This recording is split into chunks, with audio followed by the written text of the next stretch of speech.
I have played a shameful amount of Animal Crossing and Pokemon in the last few days, and I told myself I'd do something productive, so I guess this is that. Chances are you know me personally, and you found this on my social media page, and you're stopping by just to help out, so hey mom, how's it going? But if you did find this video through other means, then by all means, I hope you stick around, and I hope you enjoy.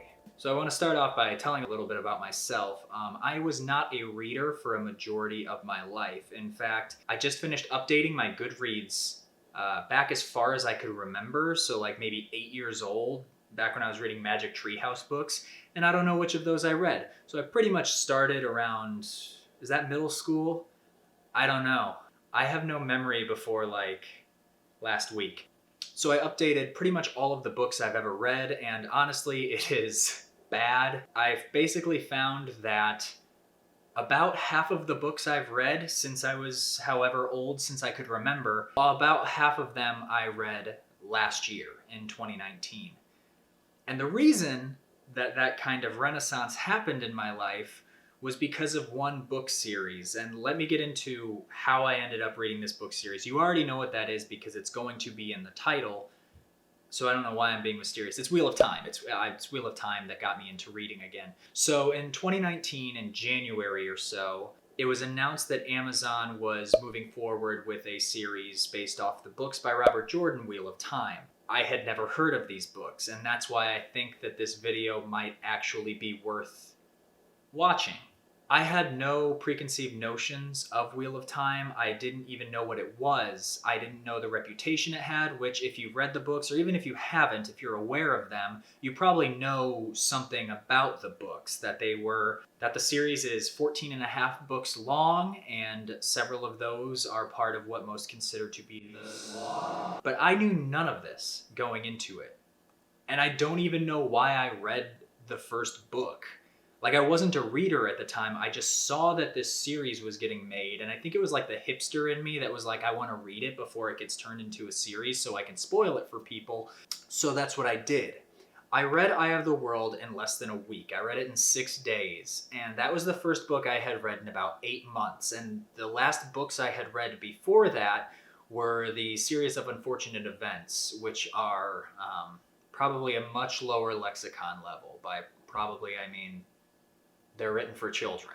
It's really hot in here. I had to close the window so the sound didn't interfere. I don't know if you can see. I laid down on my stomach on my bed, and I have 2 cats, and one of them is a white cat, and the other sheds like it's Los Angeles and it's 90 degrees outside. So this was a mistake. Like I said, I wasn't a reader. I had never heard of Wheel of Time. I picked up the first book at the library, and I just flew through it. And that's kind of how I've consumed books over the last few years before this kind of new love has appeared in me. I would pick up a book and I would finish it within a day or two.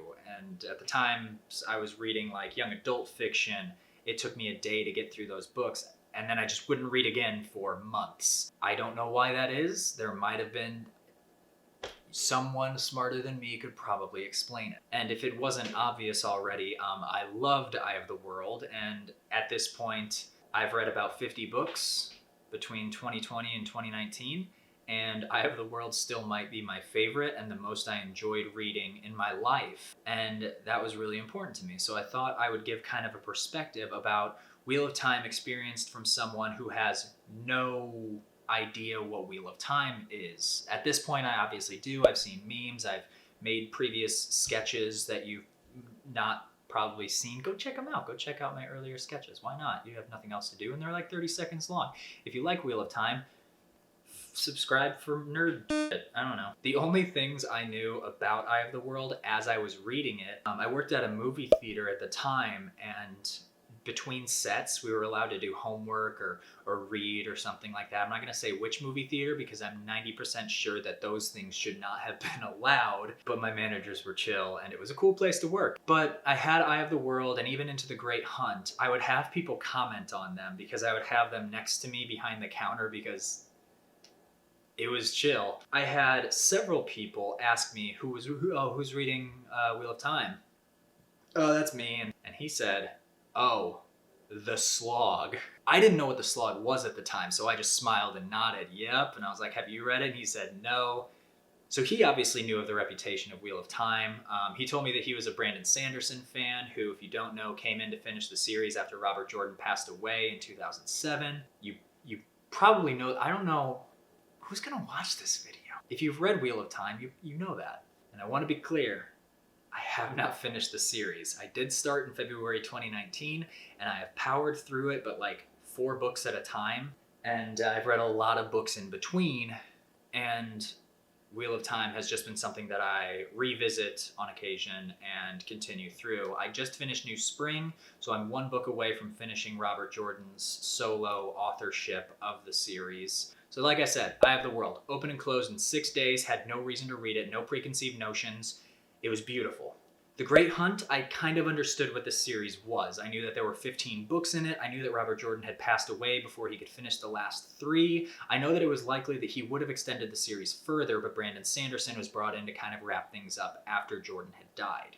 Dragon Reborn, and this is another important thing, Dragon Reborn was the first one in the series that I read the pocket edition of. And I don't know if you've read the pocket editions, but there's something about them that's just harder to read. I struggled so hard to get through it, and it took me the longest at this point. Great Hunt probably took me a week to read total. Shadow Rising, also a pocket edition, and what some believe to be like the quintessential Wheel of Time book, I really didn't enjoy because it was the pocket edition, and at that time I was graduating college, which made things a little harder to read. And then I went a whole summer, 2019, without reading any Wheel of Time. I was working at a landscaping job, and at this time I also started Game of Thrones. So I was kind of swapping back and forth, Game of Thrones book, well, I should say A Song of Ice and Fire book, followed by Wheel of Time book, and just go back and forth like that. And Witcher also got thrown in there at some point, but that whole summer I didn't read any Wheel of Time because I was probably really depressed. I don't know. At the end of summer, my wife Kristen and I, who I will never refer to as my wife again, I will only call her Kristen, so if you hear that name come up later, just refer to this part of the video as to who that is. I finally read Fires of Heaven while we were moving out to Los Angeles, and when we first got to Los Angeles, I didn't read at all. I don't know what it was. I wasn't consuming any media. I wasn't watching movies. I wasn't watching television. I wasn't depressed at the time, but it still affected me in a way. So Fires of Heaven was probably the book that it took me longest to get through, even if I did enjoy it very much. Followed by Lord of Chaos, another pocket edition. What's after that? Crown of Swords. Crown of Swords, I took a big break before this one as well, and when I finally got around to reading it, I had just got a new job in Los Angeles, my first job in Los Angeles, and we were doing a lot better financially. I was able to kind of come out of a depression a little bit, and I enjoyed it a lot more, even though this is the book that most people consider the start of the slog. If you don't know what the slog is, which you do, I keep saying that, books 7 through 10 in the Wheel of Time are considered to be a slog. In other words, not a lot happens in them, and it's a lot of words to describe just not a lot of action that goes on. Crown of Swords is debatable whether or not it factors into this, but Path of Daggers, the 8th book, the slog starts somewhere in there and ends with Crossroads of Twilight. Now, the next 3 books are interesting. Quarantine happened. I lost my job, so I get to Path of Daggers, and something just clicked. I think it might have been, I watched Daniel Green's video talking about the reputation and kind of things that are maybe misconceived about Wheel of Time. And he talked about the slog, and he basically says he gives a first-time reader permission to skim the slog, and I think that's what I did, but I also retained it really well. Path of Daggers, done in a week. Winter's Heart, done in a week. Crossroads of Twilight, done in a week. New Spring, done in about the same amount of time, which it's half the length, so that's actually not a good thing. And now here I am. So I also want to go book by book and kind of share my thoughts about that. The reason I kind of prefaced it with a very long and rambly thing about where I was mentally and physically while reading the books is because my opinions of the books might be very different from most people, but I think that it's important to remember, I might not have been in a good place during Lord of Chaos, which some people really like. And I'm going purely based off of Goodreads ratings, purely based on those, that's how I've determined popular opinion about the books. So I'll come back to Eye of the World later, but first I want to clarify something. I rate things out of 5, like Goodreads, and even my Goodreads doesn't follow the rules I'm about to share with you. This is just the way that I think things should be rated. I think a scale of 10 is relative, so a 6 and a 7 are comparable, but one is better than the other, and it turns into a ranking system really easily. The reason I like out of 5 is because I think that books should be taken individually. However, I'd say a 1 is avoid this book at all costs. 2 is if you've got nothing else to read, maybe check it out. 3 is this is a pretty good example of the genre it entails, but if you don't like this genre, you're probably not going to like this book. A 4 is this is a really good example of the genre, and even if you don't like the genre, you might like this book. And a 5 for me is almost unattainable. It is a book that I believe that every single Persian rugs, the evolved form of Meowth. Been playing a lot of Pokemon, I told you. What the hell was I talking about? Anyway, a 5 is a perfect example of a book in general. I think it's something that everyone should read, and I think that it's very important. A lot of classics will fall into 5s. Even if I personally don't enjoy reading them nonstop, I spit. I hope you didn't see that. Even if I personally didn't enjoy reading them, I think that they obviously have stood the test of time for some reason. There's some message in them that's really important to convey. However, when you're talking about a series, for example, books 2 through 15 in the Wheel of Time, it becomes relative to the series itself. Because rating the 6th book in a 15-book series, if I give it a 5, that doesn't mean that the previous 5 weren't worth it, that you should just start with 6. That's really confusing and it gets muddied there. So in a series, barring like Lord of the Rings, which is one book in my head and that's just the way it is, but something like Game of Thrones might be a 4, but later books in the series might even get better, and that means that they could get a 5. But in this case with Wheel of Time, it is very, very relative, because I think that everyone should read the first book, but after that, you don't even have to continue. But it kind of snowballs. So I'm going to start with The Great Hunt. The Great Hunt was a fantastic book. I really enjoyed reading it, and it felt like a great follow-up to Eye of the World. If you're not familiar with the fact, I said that like 20 times. If you don't know, Eye of the World was originally supposed to be a standalone adventure. It wasn't really supposed to be a series, and then something happened, like lightning struck a printing press or something, and Robert Jordan decided, oh, that book that was supposed to be one book and you want me to turn it into a series? How's 15 of them? Is that good enough for you? So Great Hunt really feels like it does a good job of smoothing things out. If you read them back to back, it actually goes really well. There's a lot of writing stylizations that change. For example, I miss from Eye of the World when Lan or Moirin or someone would just go on and tell a story about the history of someone, and I would space out, and it would be one of the most beautiful passages I've read in a book, because it would only take like 2 pages and you get so much more lore about the world that we're in and feel more realized and more lived in. Great Hunt kind of starts to move away from that. So it is a step down from the first book, but absolutely The Great Hunt still deserves a 4 out of 5. It's really what breathes life into the series as a whole. The Dragon Reborn. This one is the one that I fell in love with the series. The Eye of the World was what convinced me that reading is enjoyable. That's a big deal. The Great Hunt is what convinced me that this deserved to be a series, and Dragon Reborn convinced me that I need to continue reading this series. And a lot of people put the first 3 books kind of packaged together because of the fact that they're very similar in tone. They follow a more structured arc as opposed to later entries in the series, and you really feel that throughout the book. It still stands out in my mind as one of the best, even though I read it over a year ago. Another big 4 out of 5. Shadow Rising, the 4th book. I did have a tough time with this one, and it was also when I started to learn more about the series. I didn't subscribe to the Wheel of Time subreddit, but I kind of understood the jokes that were being made about it, like tugging your braid and stuff like that. And now every time I'm reading, no matter where I am in our 2-room apartment, I just shout it out whenever I get to one of those phrases. And just those little crutches like that, they start to kind of get noticed by the 4th book. That being said, there's a lot that happens in the fourth book that changes everything previous. Like the first three, I'd consider getting to know our main players in this story, but the fourth one really explores the world, not just the world that we live in, but the world that has been lived in before. You know what I'm talking about. I'm talking about Ruidian.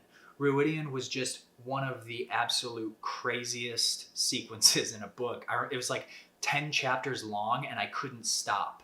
I was blown away at what I was learning about this world. It was almost too much. However, everything outside of Ruidian just didn't do anything for me. And I know a lot of people really like this one, and it's going to be a little controversial, but keep in mind, at this point, I still didn't really have an idea of what Wheel of Time was supposed to be. Despite Ruidian being fantastic and one of my favorite segments of any book so far, I have to give it a 3 out of 5. Following up with Fires of Heaven. Like I said earlier, this one was really hard for me to get through because huge life change in the middle of it, and it took me forever to get through. I remember almost nothing from the first 90% of the book, but if you know what I'm talking about when I say the last 10% was absolutely mind-blowing. So much happens so quickly. World-breaking stuff. 4 out of 5, Fires of Heaven. That ending was just so amazing that it totally deserves a 4. One of my most enjoyed books, even if the first half or so was just not anything. Now here's the thing. The ending of Fires of Heaven was absolutely mind-blowing. It shattered so many expectations I had about the series and really put it on a whole new trajectory, I think. So Lord of Chaos was disappointing as hell. It did not capitalize on all of that. Lord of Chaos is what kind of pushes us into the next few books, which are more of a political struggle, and Lord of Chaos just was so frustrating. That didn't follow up on the crazy stuff that happened in Fires of Heaven. It almost felt like everyone forgot what happened, that it wasn't even that big of a deal. We weren't dealing with any sort of fallout. It was just kind of like, okay, this happened, what's next? And for all of that, I have to give it my first 2 out of 5. I could be wrong on that. Like I said earlier, Lord of Chaos didn't really stick with me. If you told me to name an event that happened in that book, I don't think I could. It was just very absent in my mind, as opposed to all the other books, which I can pretty confidently recount what happens in them. Lord of Chaos is just this void in my mind. Crown of Swords. Almost everything I just said about Lord of Chaos times 2. I mean, I don't know how else to say it. Crown of Swords was just boring. It felt like the slog really hit me in this one, and at this time I had just been starting a new job, and I was bringing the book with me to work, and it was at this time I found out that I could go into the conference room if no one was in it on my lunch. Normally I would read, but I would instead go into the conference room and watch YouTube videos for an hour instead of taking that valuable time to read. That really shows the best I can that I didn't enjoy Crown of Swords at all. That was a 1 out of 5, and the only 1 out of 5 that I can think of in the series so far. Path of Daggers, while I did speed through it, I think I sped through it because the whole book itself felt like it was a single hour-long episode of a TV series. A good amount happens in it, but this, combined with the next 2 books, could have been one book easily, and it would have been the best book in the series, because it isn't the quality of the events that's bad about Path of Daggers. I think I've used improper grammar like 6 times. Don't worry about it. But Path of Daggers just spreads out the action so much. It feels like everyone's just playing catch up, like, oh, this thing happened 3 books ago and we have to talk about it now, and it's like, we already knew that. It feels like Jordan was trying to bring things together as quickly as he could, and it was still just too slow. 2 out of 5. Now here's the wild part. Winter's Heart. I was dreading reading Winter's Heart since we got all the books. And as soon as I took out Winter's Heart, I looked at it and I looked at that cover and I thought, this is going to be the one I hate the most. And it wasn't. So don't judge a book by its cover. but also the cover still sucks. It looks like the Christmas episode, like the bad Christmas episode, and it's just icky. It's icky. But Winter's Heart actually kind of bounced back from Path of Daggers for me. It felt like a little bit more happened, and coming off of Path of Daggers being read so quickly, this one actually encouraged me to read quickly, not by it being bad, but by it actually being really enjoyable. Robert Jordan's writing is just such a delight that I could speed through his books so easily. They're pretty dense, but if you know how to speed read or skim or just quickly read his books, then it becomes a lot more enjoyable, I think, because yes, he can get lost in his words sometimes. Winter's Heart got a 3 out of 5. Crossroads of Twilight. Not the worst book in the series, but probably the book I struggled with the most. Yes, I read it in a week. Yes, it was coming off of reading 2 other books in a week. Crossroads of Twilight was so dry, and I have like 50 other books that I want to read right now. It was just really disappointing that I was told that Crossroads is the one that kind of transitions back into Good Wheel of Time, and it wasn't. It wasn't at all. It was nothing happens. Literally nothing happens in Crossroads of Twilight. You could skip that book, and I haven't read the next book, so I'm saying this with total false confidence. You could skip Crossroads of Twilight and you would be totally fine. It was obnoxious, is how I describe it. 2 out of 5 for Crossroads of Twilight. The only reason I don't give it a 1 is because I was still able to get through it really quickly, even if it did feel like a chore. Finally, I just finished New Spring, and it was a book. It was a book. I don't know what to say about New Spring. I was kind of trying to verbally process it with Kristen the other day, and the thing about prequels is the most important thing about a prequel is not how much it can add to the universe, it's whether or not I actually care about the story that you're telling. I didn't really need a Lan and Warren meet cute story. I didn't need to know about how they found each other. I don't feel like it's added anything up to this point. If it does later, then that's another thing. All that being said, it was a really interesting story, and I liked seeing the characters back in the day and kind of in a new setting, and just bringing back a few characters, but it felt like something Robert Jordan had been doing in his spare time, and maybe he was a little late coming up with Knife of Dreams, and his publisher was like, look, we got to put something out, and he just said, okay, here's this, I've been working on it, it's good. And it was good, so I'll give it a 3 out of 5, but mostly because it was also short. And now I get to go back to Eye of the World. Eye of the World gets a perfect 5, not just within the series, but as a whole. You don't have to read the other books. Like, I want to communicate that to anyone who is out there who is thinking about reading the series. Pick up Eye of the World, speed through it because it's so good, and if you feel satisfied, don't start The Great Hunt, because then you're going to start the whole series. You will find no closure in the rest of the books until the very end. So if you feel good with Eye of the World, just stop right there. Stop right. That's the only satisfaction you're going to get for a very long time. The characters are alive as hell in this book.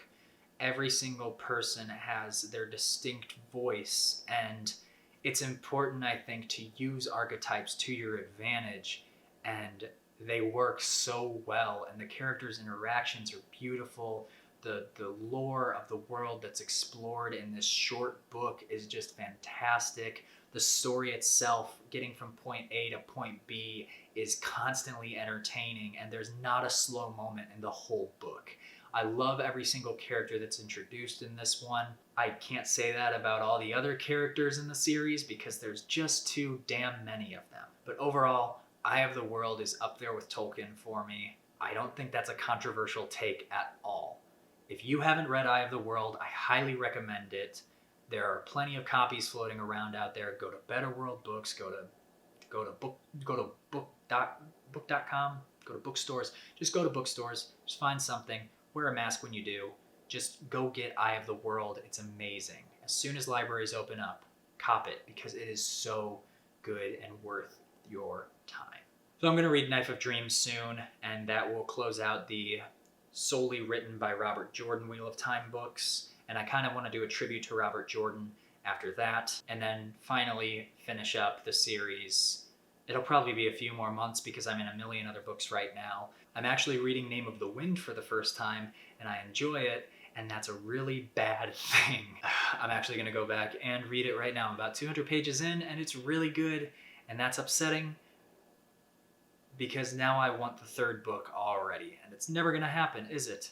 I just got caught up with Game of Thrones, so I'll be experiencing it twofold. Anyway, if you liked this, if you didn't like it, go ahead and like it anyway. That's right. Give a thumbs up. Whether you liked it or didn't like it, give a thumbs up. But yeah, like I said, I'm Mitchell. I'm just going to be doing nerd stuff. I might do some video game things. I might do some book things, some movie things, TV shows. I'd love to do BookTube, but I'm just not as prolific of a reader as some of those people. But that might be an interesting perspective. So please share this video with anyone that you know who likes Wheel of Time or is considering reading Wheel of Time. It probably got a little wordy. Probably is going to be a little bit long, but that's okay because I don't know why. I don't know why that's okay. Yeah, subscribe to me. I don't know. We'll see what happens.